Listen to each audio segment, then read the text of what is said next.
Hello everyone, आज का हमारा टॉपिक है मिक्चुरेशन रिफ्लेक्स। तो बेसिकली मिक्चुरेशन होता क्या है? एक्ट ऑफ पासिंग यूरिन को हम मिक्चुरेशन कहते हैं। तो जिस एक्ट के थ्रू हम हमारे यूरिन को बॉडी से एलिमिनेट करते हैं उसको हम बोलते हैं मिक्चुरेशन। और जिस मैकेनिज्म से या फिर जिस रिफ्लेक्स आर्क से ये परफॉर्म होता है उसको हम बोलते हैं मिक्चुरेशन रिफ्लेक्स। अब कोई भी रिफ्लेक्स एक्शन या आर्क होगा तो वो किसी न किसी स्टिमुलस के अगेंस्ट होगा, और इस आर्क के अंदर ब्रेन की कहीं भी इन्वॉल्वमेंट नहीं होगी क्योंकि ये एक रिफ्लेक्स आर्क है। अब ब्रेन की इन्वॉल्वमेंट यहाँ पे नहीं हो रही है तो इस एक्शन को कंट्रोल कौन करेगा? तो कंट्रोल करता है स्पाइनल कॉर्ड। अब जो मिक्चुरेशन है ना वो दोनों तरीके का हो सकता है, इनवॉलेंट्री और वॉलेंट्री मैकेनिज्म्स से रेगुलेट हो सकता है। तो यहाँ पे लिखा हुआ है micturition is the process of expelling urine from urinary bladder through the urethra to outside of the body. It involve coordinated action of bladder muscles and sphincters. अब ध्यान से देखो, हम ब्लैडर का डायग्राम यहाँ पे बनाते हैं। तो ये है हमारा ब्लैडर और ये है इसके दो स्फिंक्टर। स्फिंक्टर पता है ना क्या होता है? ग्रुप ऑफ सर्कुलर मसल्स जो कि किसी भी ट्यूब का क्लोजर कराते हैं। अब किसी मिक्चुरेशन को सही से परफॉर्म करने के लिए इन दोनों मसल का कोऑर्डिनेटली एक्ट करना बहुत ज़्यादा इंपॉर्टेंट है। तो अगर हम कह रहे हैं कि जो हमारा ब्लैडर है उसके अंदर यूरिन भर गया है और हमें यूरिनेट करना है, तो जो ब्लैडर की मसल है जिनको हम बोलते हैं डेट्रूसर मसल, वो क्या करेगी? कॉन्ट्रैक्ट करेगी। और साथ में जो हमारी स्फिंक्टर की मसल्स है वो रिलैक्स करेगी। जब ये एक्शन साइमल्टेनियसली होगा, जब ये कॉन्ट्रैक्शन और रिलैक्सेशन का एक्शन साइमल्टेनियसली होगा, तभी हम जो यूरिनेशन वाली प्रोसेस है उसको इजीली परफॉर्म कर पाएंगे। अब हमने बोला था कि ये रेगुलेट होता है दोनों इनवॉलेंट्री और वॉलेंटरी मैकेनिज्म से।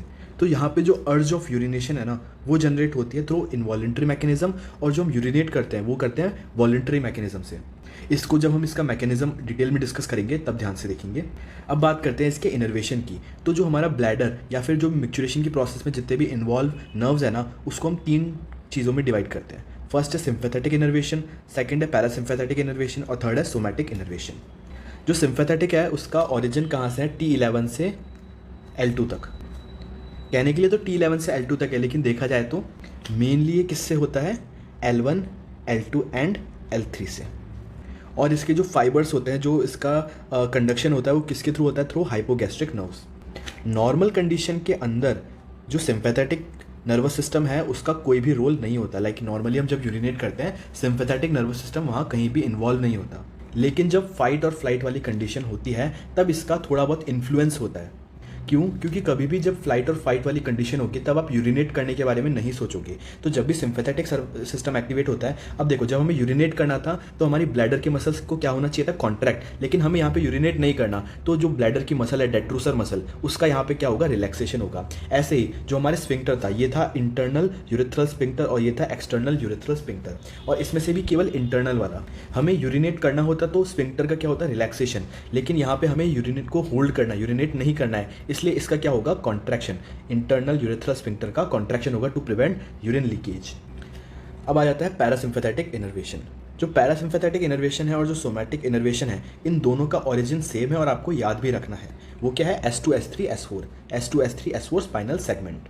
ओरिजिन दोनों का भले ही सेम है, लेकिन जिस पाथ के थ्रू, जिस नर्व के थ्रू ये ट्रैवल करते हैं वो नर्व अलग अलग है। लाइक पैरासिम्पैथेटिक नर्व ट्रैवल करती थ्रू पेल्विक नर्व्स, और जो सोमैटिक इनर्वेशन है वो ट्रैवल करता है थ्रू प्यूडेंटल नर्व। अब जो पैरासिम्पैथेटिक नर्वस सिस्टम है, जो पैरासिम्पैथेटिक इनर्वेशन है, वो कहाँ कहाँ एक्ट करेगा? एक एक्ट करेगा डेट्रूसर मसल पे, एक एक्ट करेगा इंटरनल यूरेथ्रल स्फिंक्टर पे। अब जो पैरासिम्पैथेटिक है इसको यूरिनेट करवाना है ना, तो इसलिए ब्लैडर का क्या करेगा? डेट्रूसर मसल का क्या करेगा? ये कॉन्ट्रैक्शन। और वही इंटरनल यूरेथ्रल स्फिंक्टर का क्या करेगा? रिलैक्सेशन। अब ध्यान देना, जो सिम्पैथेटिक और पैरासिम्पैथेटिक एक्टिविटीज़ है वो कैसी है? इनवॉल्यूंट्री। वहीं जो सोमैटिक इनर्वेशन की एक्टिविटी है वो कैसी है? वॉल्यूंटरी। जो सिम्पैथेटिक और पैरासिम्पैथेटिक इनर्वेशन थी वो कहाँ एक्ट कर रही थी? एक तो एक्ट करी थी डेट्रूसर मसल पे और एक एक्ट करी थी इंटरनल यूरेथ्रल स्फिंक्टर पे। और पैरासिम्पैथेटिक की भी डेट्रूसर मसल और इंटरनल यूरेथ्रल स्फिंक्टर। और वहीं सोमैटिक इनर्वेशन कहाँ एक्ट कर रहा है? External urethral sphincter. तो इसी वजह से हमने कहा था कि ये जो एक्ट ऑफ यूरिनेशन है वो किसके थ्रू रेगुलेट होता है? Through involuntary and voluntary mechanism. तो यहाँ पे जो सोमैटिक नर्वस सिस्टम है, जो सोमैटिक इनर्वेशन है, वो प्रोवाइड करते हैं voluntary control over the urination. अब हम इसी चीज़ को एक डायग्राम के थ्रू समझते हैं। ध्यान देना, जो हमारा सोमैटिक नर्वस सिस्टम था जिसके अंदर नर्व कौन सी थी, प्यूडेंटल नर्व, एक्सटर्नल यूरिथ्रल स्फिंक्टर पे केवल यही आ रही थी, और जो सिंपैथेटिक और पैरासिम्पैथेटिक थी, अब सिंपैथेटिक हमेशा एक्टिवेट नहीं होगा, हमेशा वो इन्वॉल्व नहीं होगा, इसलिए हमने इस डायग्राम में उसको नहीं रखा है। लेकिन जो पैरासिम्पैथेटिक नर्वस सिस्टम था वो कहाँ एक्ट कर रहा था, एक एक्ट कर रहा था डेट्रोसर मसल पे और दूसरा इंटरनल यूरिथ्रल स्फिंक्टर पे। लेकिन दोनों का ओरिजिन कहाँ होगा, S2, S3 एंड S4, इतना आपको याद रखना है। अब इस पूरी चीज़ के अंदर एक और चीज़ होती है जिसको हम बोलते हैं PMC, जिसको हम पोंटाइन मैच्योरेशन सेंटर भी कहते हैं। ये प्रेजेंट होता है ब्रेन स्टेम के पॉन्स वाले रीजन के अंदर और ये स्टिमुलेट करता है इस पाथवे को। ये फैसिलिटेटरी होता है और इनिशिएट करवाता है यूरिनेशन। देखो होता क्या है, सबसे पहले क्या होगा कि हमारा ब्लैडर अज्यूम करते हैं पूरा एम्प्टी है ना। अब धीरे धीरे इसके अंदर यूरिन भरना स्टार्ट होगा। स्टार्टिंग में क्या होगा कि जो प्रेशर है वो बिल्कुल कांस्टेंट रहेगा, हल्का सा इनिशियली इंक्रीज होता है, लेकिन इस क्योंकि ब्लैडर में एक वो होती है ट्रांजिशन एपिथेलियम, तो वो इजीली स्ट्रेच हो सकती है। तो स्टार्टिंग में जब यूरिन आएगा तो जो ब्लैडर की वॉल है वो स्ट्रेच होती जाएगी और इसका वॉल्यूम बढ़ता जाएगा और प्रेशर यहाँ पे कांस्टेंट रहेगा। और एक टाइम ऐसा आएगा कि जब ब्लैडर पूरी तरीके से भर चुका है, और वो कब होता है, अराउंड 400 ml ऑफ यूरिन पे, तब क्या होगा कि वॉल्यूम कांस्टेंट हो जाएगा और प्रेशर सिग्निफिकेंटली इंक्रीज होगा। तो जो ये वॉल्यूम का इंक्रीज होना और प्रेशर का इंक्रीज होना है, ये क्या है, सेंसरी इनपुट है हमारे मैच्योरेशन रिफ्लेक्स पाथवे के लिए। अब इन प्रेशर चेंजेस को कौन डिटेक्ट कर लेता है, afferent fibres of pelvic nerve. ये लेके जाते हैं इनको S2, S3 एंड S4 पे, वहाँ रिले नर्व्स के थ्रू इसकी प्रोसेसिंग होती है और सिग्नल्स जाते हैं वापस इफरेंट आर्ट्रियोल के, इफरेंट नर्व्स के थ्रू। अब जैसे ही यूरिन भर चुका है तो इफरेंट क्या सिग्नल लेके जाएंगे और किस किस को सिग्नल लेके जाएंगे, तो जो इफरेंट है वो सिग्नल लेके जाएंगे डेट्रोसर मसल और इंटरनल यूरिथ्रल स्फिंक्टर को। डेट्रोसर मसल को सिग्नल जाएगा कॉन्ट्रैक्ट होने का और इंटरनल यूरिथ्रल स्फिंक्टर को सिग्नल जाएगा रिलैक्स होने का। लेकिन अभी भी यूरिनेट नहीं करेंगे।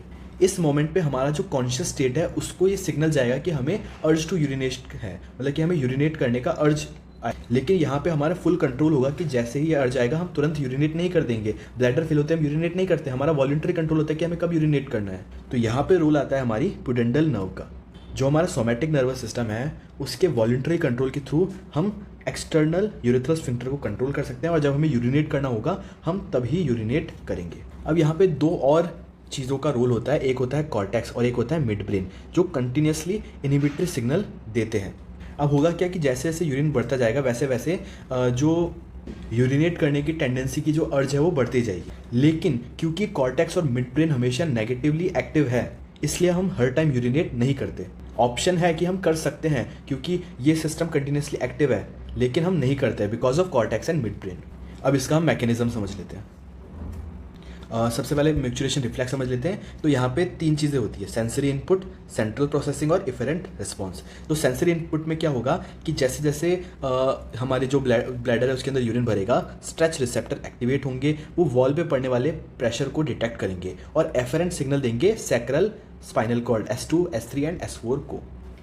जैसे ही सिग्नल यहाँ तक पहुँचता है वहाँ पे फिर होगी सेंट्रल प्रोसेसिंग। सेंट्रल प्रोसेसिंग में जैसे ही जो एफरेंट सिग्नल है वो रीच करते हैं, हमने डिस्कस किया था क्या है वो, मैच्योरेशन, पोंटाइन मैच्योरेशन सेंटर, जो कि कहाँ प्रेजेंट है, ब्रेन स्टेम के अंदर। ठीक है, जैसे ही प्रोसेसिंग होती है फिर जो सेंसरी इनपुट है उसको पोंटाइन मैच्योरेशन सेंटर इंटीग्रेट करता है और कोऑर्डिनेट करता है मैच्योरेशन प्रोसेसेस के लिए।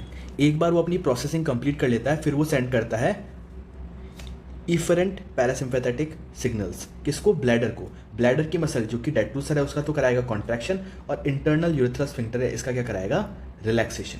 लेकिन यहाँ पे अभी एक और इंपॉर्टेंट मसल का रोल बचा है जो कि है हमारी एक्सटर्नल यूरिथ्रल स्फिंक्टर, जो कि हम वॉलंटरली कंट्रोल करते हैं थ्रू सोमैटिक नर्वस सिस्टम।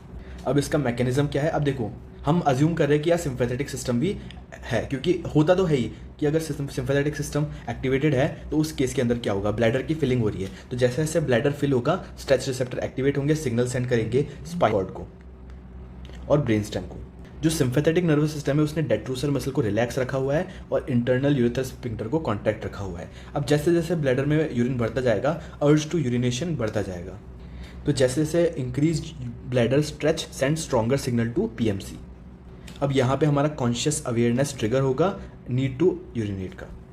अभी तक हमारा जो ब्लैडर के मसल है डेट्रोसर मसल और इंटरनल यूरिथ्रल स्फिंक्टर है, डेट्रोसर मसल कॉन्ट्रैक्ट कर चुका है, एक्सटर्नल यूरिथ्रल स्फिंक्टर रिलैक्स कर चुका है। अब बचता है एक्सटर्नल यूरिथ्रल स्फिंक्टर जैसे ही ये रिलैक्स होता है, क्योंकि पैरासिम्पैथेटिक के थ्रू डायफ्राम तो कॉन्ट्रैक्ट हो ही रहा था और इंटरनल स्फिंक्टर भी रिलैक्स हो ही रहा था, हम यूरिनेट कर सकते हैं। तो इन दोनों तीनों मसल के कोऑर्डिनेट कॉन्ट्रैक्शन और रिलैक्सेशन से जो हमारा ब्लैडर है वो एम्प्टी हो जाता है, और जैसे ही ब्लैडर एम्प्टी होगा तो जो stretch reduces sensory signalling and return the system to storage phase, तो वापस जो सेटिंग है वो रीसेट हो जाती है। अगर आपको वीडियो पसंद आया तो आप चैनल को सब्सक्राइब कर दीजिए। Thank you.